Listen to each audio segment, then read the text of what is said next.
G'day, Matty Guyatt here at Golf Central, and I just want to share with you some putting that I touched on the other day, and I like to call it the tunnel vision putting, and really just working on creating great visuals for your brain when you're putting versus thinking about technique when you're over the ball, okay? And allowing yourself to actually just immerse yourself in what the break of the putt looks like and how it plays out. So what you have to do is you have to obviously go and find a putt on the putting green, and you've probably got to hit it a couple of times to get your breakdown pat, which I was able to do. And then really what we're creating is a bunch of tees. Now I set this up for a clinic this morning, so it's quite wide, okay? But what width does as well is it allows you to have the potential to go high and let it die into the cup, or also play a slightly firmer, less breaking type putt, okay?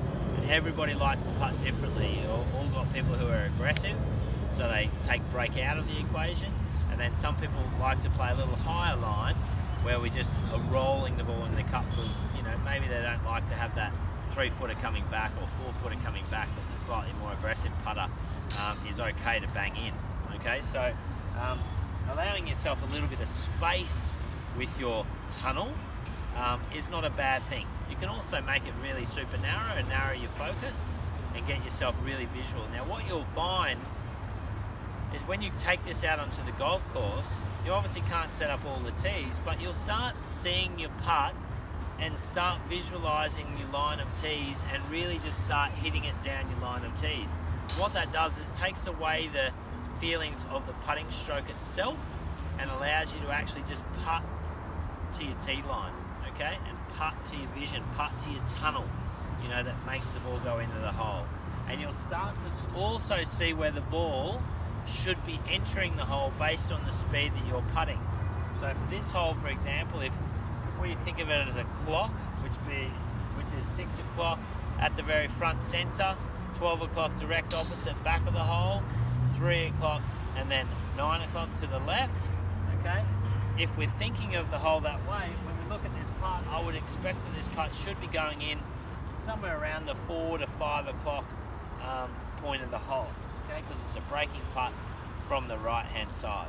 And you'll start to think about where's the putt going to enter the hole and get really specific on that and really specific with your tunnel and your line of tees.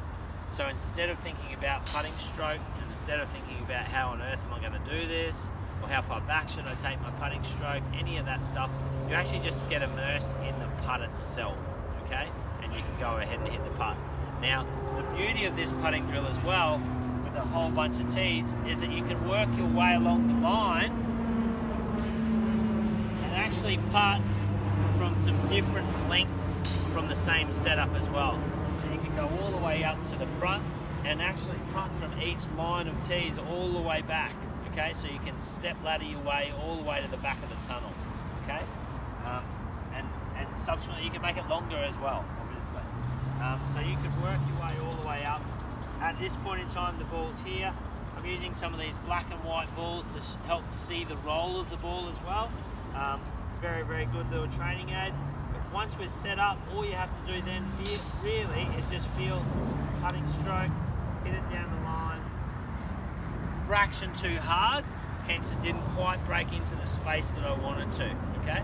But I've got very good instant feedback as to why the putt did or didn't go in. It rolled beautifully. I saw that with my black and white golf ball, but I also saw that it hit the top line of the hole too far out, so outside my 4 o'clock point where I thought it should probably be going in, 4 to 5 o'clock, and probably hit on the 3, okay?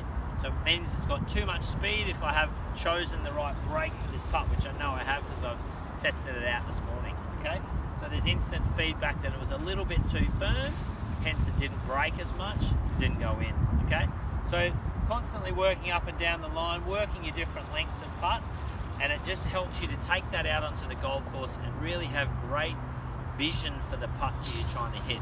The better you can create imagery for what you're trying to achieve, the better your outcomes will be, okay?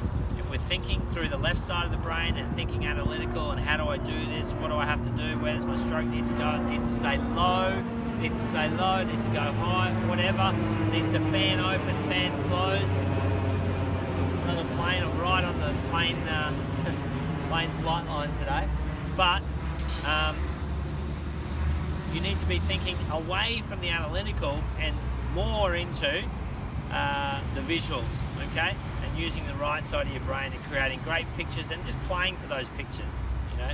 And if you do that, I think you can have a lot more success. Have some fun with tunnel vision, work your way up and down the line, okay? Make it narrower, make it wider, hit your putts on a firmer line versus the high top line, so play more towards the tee line on the low side, more towards the tee line on the top side, and you're going to be, by doing these sorts of drills, you're going to really open up some great opportunities for you to have brilliant putting days out on course, okay?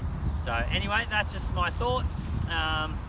Jump on, hit the subscribe button so you get all my videos when they come along. Thanks for checking it out on YouTube, and I hope you're a subscriber soon, and share away with all your friends as well, so the more people that you know who play golf can benefit from some of this stuff that I've been able to share with you and picked up from coaches and players from all around the world in my travels. So time to share a bit of that stuff with you guys, and I hope you're enjoying the journey.